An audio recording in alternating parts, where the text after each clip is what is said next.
Video ನೋಡ್ತಿರುವಂತಹ ಎಲ್ಲ ವೀಕ್ಷಕರಿಗೆ ನಮಸ್ಕಾರ. ಈ ದಿನ ಕರ್ನಾಟಕ ಪರೀಕ್ಷಾ ಪ್ರಾಧಿಕಾರ ಇದರ ವತಿಯಿಂದ ಖಾಲಿ ಇರುವಂತಹ ವಿವಿಧ ಹುದ್ದೆಗಳ ಭರ್ತಿಗೆ ಅರ್ಜಿಯನ್ನು ಕರೆಯಲಾಗಿದ್ದು, ಆಸಕ್ತಿ ಇರುವಂತಹ ಅಭ್ಯರ್ಥಿಗಳು ತಮ್ಮ ಅರ್ಜಿಗಳನ್ನು ಆನ್ಲೈನ್ ಮುಖಾಂತರ ಸಲ್ಲಿಸಬಹುದು. ನಮ್ಮ ವಿಡಿಯೋನ ಹೊಸದಾಗಿ ನೋಡ್ತಿರೋ ನಮ್ಮ ಚಾನಲ್ ಸಬ್ಸ್ಕ್ರೈಬ್ ಮಾಡಿ ಹಾಗೂ ಪಕ್ಕದಲ್ಲಿರುವ ಬೆಲ್ ಐಕಾನ್ ಅನ್ನು ಕ್ಲಿಕ್ ಮಾಡಿ ಮುಂದೆ ಬರುವಂತಹ ಎಲ್ಲ ಸರ್ಕಾರಿ ಹುದ್ದೆಗಳ ಸಂಪೂರ್ಣ ಮಾಹಿತಿಗಳನ್ನು ಪಡೆಯಿರಿ. ಈ ಒಂದು ಕರ್ನಾಟಕ ಪರೀಕ್ಷಾ ಪ್ರಾಧಿಕಾರ ಬೆಂಗಳೂರು ವತಿಯಿಂದ ರಾಯಚೂರು ವಿಶ್ವವಿದ್ಯಾಲಯದಲ್ಲಿ ಖಾಲಿ ಇರುವಂತಹ ಕಲ್ಯಾಣ ಕರ್ನಾಟಕ ವೃಂದದಲ್ಲಿ ಅಂದರೆ ಹೈದರಾಬಾದ್ ಕರ್ನಾಟಕ ಒಟ್ಟು 18 ಸಹಾಯಕ ಪ್ರಾಧ್ಯಾಪಕರ ಹುದ್ದೆಗಳಿಗೆ ನೇರ ನೇಮಕಾತಿಯ ಮುಖಾಂತರ ಅರ್ಜಿಯನ್ನು ಆಹ್ವಾನಿಸಲಾಗಿದ್ದು, ಹುದ್ದೆಗಳ ವಿವರ: ಸಹಾಯಕ ಪ್ರಾಧ್ಯಾಪಕರು ಒಟ್ಟು ಹುದ್ದೆಗಳ ಸಂಖ್ಯೆ 18 ಹುದ್ದೆಗಳು. ವೇತನ ಶ್ರೇಣಿ: ಹುದ್ದೆಗಳಿಗೆ ಆಯ್ಕೆಯಾದಂಥ ಅಭ್ಯರ್ಥಿಗಳಿಗೆ ಮಾಸಿಕ 57,000ದಿಂದ 1,82,000ಗಳ ವೇತನವನ್ನು ನೀಡಲಾಗುತ್ತದೆ. ನಂತರ ಜೊತೆಗೆ ಉಳಿಕೆ ಮೂಲ ವೃಂದದಲ್ಲಿಯೂ ಕೂಡ ಅಂದರೆ ನಾನ್ ಹೈದರಾಬಾದ್ ಕರ್ನಾಟಕದಲ್ಲಿಯೂ ಕೂಡ ಒಟ್ಟು 6 ಹುದ್ದೆಗಳ ಭರ್ತಿಗೆ ಅರ್ಜಿಯನ್ನು ಕರೆಯಲಾಗಿದೆ. ನಂತರ ವಯೋಮಿತಿ: ಗರಿಷ್ಠ ವಯೋಮಿತಿಯನ್ನು ಕೊಡಲಾಗಿಲ್ಲ, ನೋ ಏಜ್ ಬಾರ್. ಹುದ್ದೆಗಳ ವರ್ಗೀಕರಣ: chemistry, economics, English, history and archaeology, mathematics, physics, political science, social work ಮತ್ತು ಸೋಷಿಯಾಲಜಿ ಈ ವಿಷಯಗಳಿಗೆ ಖಾಲಿ ಇರುವಂತಹ ಪ್ರಾಧ್ಯಾಪಕರ ಹುದ್ದೆಗಳಿಗೆ ಅರ್ಜಿಯನ್ನು ಬಿಡುಗಡೆ ಮಾಡಲಾಗಿದ್ದು, ಒಟ್ಟು 18 ಹುದ್ದೆಗಳು. ಇಲ್ಲಿ ನೋಡಬಹುದು, SC ಅಭ್ಯರ್ಥಿಗಳಿಗೆ 9 ಹುದ್ದೆಗಳು ಮತ್ತು GM ಜನರಲ್ ಮೆರಿಟ್ ಅಭ್ಯರ್ಥಿಗಳಿಗೆ 9 ಹುದ್ದೆಗಳನ್ನು ನಿಗದಿಪಡಿಸಲಾಗಿದೆ.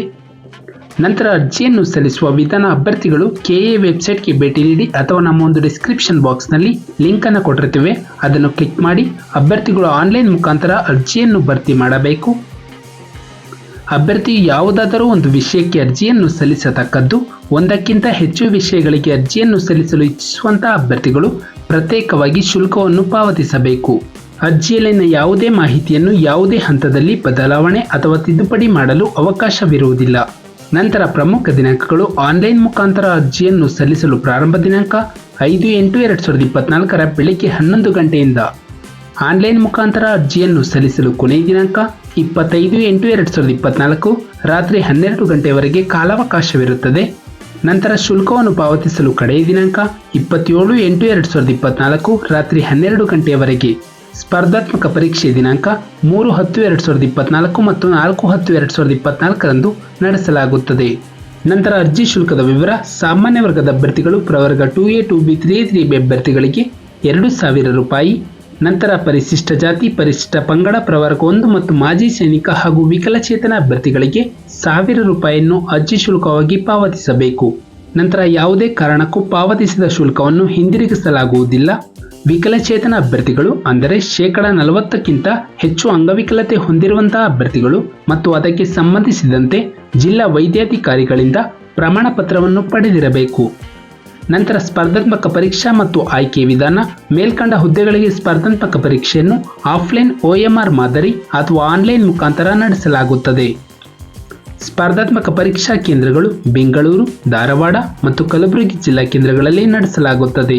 ಅಭ್ಯರ್ಥಿಗಳು ಸ್ಪರ್ಧಾತ್ಮಕ ಪರೀಕ್ಷೆಗೆ ಗುರುತಿನ ಚೀಟಿ, ಪ್ಯಾನ್ ಕಾರ್ಡ್ ಅಥವಾ ವಾಹನ ಚಾಲನಾ ಪರವಾನಗಿ, Aadhaar card, passport, voter ID ಅಥವಾ ಸರ್ಕಾರಿ ನೌಕರ ID ಇದರಲ್ಲಿ ಯಾವುದಾದರೂ ಒಂದನ್ನು ತೆಗೆದುಕೊಂಡು ಹೋಗಬೇಕು.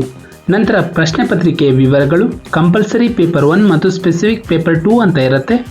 ರಿಸರ್ಚ್ ಮೆಥಡಾಲಜಿ 25 ಅಂಕಗಳು, ರೀಸನಿಂಗ್ 25 ಅಂಕಗಳು, GK ಕರೆಂಟ್ ಅಫೇರ್ಸ್ 25 ಅಂಕಗಳು, ಜನರಲ್ ಇಂಗ್ಲಿಷ್ ಮತ್ತು ಕನ್ನಡ 25 ಅಂಕಗಳು, ಒಟ್ಟು 100 ಅಂಕಗಳು. ನಂತರ ಸ್ಪೆಸಿಫಿಕ್ ಅಂದರೆ ಸಬ್ಜೆಕ್ಟ್ ಸ್ಪೆಸಿಫಿಕ್ ಪೇಪರ್ ಇರುತ್ತೆ, ಅದಕ್ಕೆ 100 ಅಂಕಗಳು. ಒಟ್ಟು 200 ಅಂಕಗಳಿಗೆ ಪರೀಕ್ಷೆಯನ್ನು ನಡೆಸಲಾಗುತ್ತದೆ. ಅವಧಿ 4 ಗಂಟೆಗಳು. ನಂತರ ಸ್ಪರ್ಧಾತ್ಮಕ ಪರೀಕ್ಷೆಯು ಬಹುಮಾದರಿ ಆಯ್ಕೆಯಾಗಿರುತ್ತದೆ, ಅಂದರೆ ಮಲ್ಟಿಪಲ್ ಚಾಯ್ಸ್ ಕ್ವಶನ್ ಆಗಿರುತ್ತೆ. ನಂತರ ಈ ಒಂದು ಪರೀಕ್ಷೆಯಲ್ಲಿ ಋಣಾತ್ಮಕ ಮೌಲ್ಯಮಾಪನವನ್ನು ಮಾಡಲಾಗುತ್ತದೆ, ಅಂದರೆ ನೆಗೆಟಿವ್ ಮಾರ್ಕಿಂಗ್ ಕೂಡ ಇರುತ್ತೆ. ಅಂದರೆ 4 ತಪ್ಪಾದ ಉತ್ತರಗಳನ್ನು ನೀಡಿದ್ದಲ್ಲಿ ಅಭ್ಯರ್ಥಿಗಳಿಗೆ 1 ಅಂಕಗಳನ್ನು ಕಳೆಯಲಾಗುವುದು. ನಂತರ ಇಲ್ಲಿ ನೋಡಬಹುದು, ಪ್ರಶ್ನೆ ಪತ್ರಿಕೆಯ ವಿವರ: ಮೀಡಿಯಂ ಆಫ್ ಕ್ವಶನ್ ಪೇಪರ್ ಬಂದು ಕನ್ನಡ ಮತ್ತು ಇಂಗ್ಲಿಷ್ನಲ್ಲಿ ಇರುತ್ತದೆ. ಈ ಒಂದು ಹುದ್ದೆಗಳಿಗೆ ಅರ್ಜಿಯನ್ನು ಸಲ್ಲಿಸಲು ಅಭ್ಯರ್ಥಿಗಳಿಗೆ ಜಾತಿ ಅಥವಾ ಮೀಸಲಾತಿ ಪ್ರಮಾಣ ಪತ್ರಗಳನ್ನು ಸಲ್ಲಿಸಬೇಕು. ಅಭ್ಯರ್ಥಿಗಳಿಗೆ ಜಾತಿ ಪ್ರಮಾಣ ಪತ್ರ ಅಥವಾ ಮಾಜಿ ಸೈನಿಕ ಪ್ರಮಾಣ ಪತ್ರ, ನಂತರ ಗ್ರಾಮೀಣ ಅಭ್ಯರ್ಥಿ ಮೀಸಲಾತಿ ಪ್ರಮಾಣ ಪತ್ರ ಮತ್ತು ಕನ್ನಡ ಮಾಧ್ಯಮ ಮೀಸಲಾತಿ ಪ್ರಮಾಣ ಪತ್ರ, ನಂತರ ವಿಕಲಚೇತನ ಅಭ್ಯರ್ಥಿಗಳ ಮೀಸಲಾತಿ ಪ್ರಮಾಣ ಪತ್ರ ಹಾಗೂ ಹೈದರಾಬಾದ್ ಕರ್ನಾಟಕ ಪ್ರದೇಶಕ್ಕೆ ಸೇರಿದ ಅಭ್ಯರ್ಥಿಗಳಿಗೆ ಮೀಸಲಾತಿ, ನಂತರ ಸರ್ಕಾರಿ ಸೇವೆಯಲ್ಲಿರುವಂತಹ ನೌಕರರಿಗೆ ಕಲ್ಯಾಣ ಕರ್ನಾಟಕ ವೃಂದದ ಮೀಸಲಾತಿಯನ್ನು ಕೊಡಲಾಗಿದೆ. ನಮ್ಮ ಒಂದು ಡಿಸ್ಕ್ರಿಪ್ಷನ್ ಬಾಕ್ಸಲ್ಲಿ ಅಫಿಷಿಯಲ್ ನೋಟಿಫಿಕೇಶನ್ PDF ಲಿಂಕ್ ಇರುತ್ತೆ, ಅದನ್ನು ಡೌನ್ಲೋಡ್ ಮಾಡಿಕೊಂಡು ಹೆಚ್ಚಿನ ಮಾಹಿತಿಯನ್ನು ಪಡೆಯಬಹುದು. ನಾವು ನೀಡಿದ ಉದ್ಯೋಗದ ಮಾಹಿತಿ ನಿಮಗೆ ಇಷ್ಟವಾಗಿದ್ದಲ್ಲಿ ವಿಡಿಯೋಗೆ ಲೈಕ್ ಮಾಡಿ, ಶೇರ್ ಮಾಡಿ ಹಾಗೂ ಸಬ್ಸ್ಕ್ರೈಬ್ ಮಾಡಿ.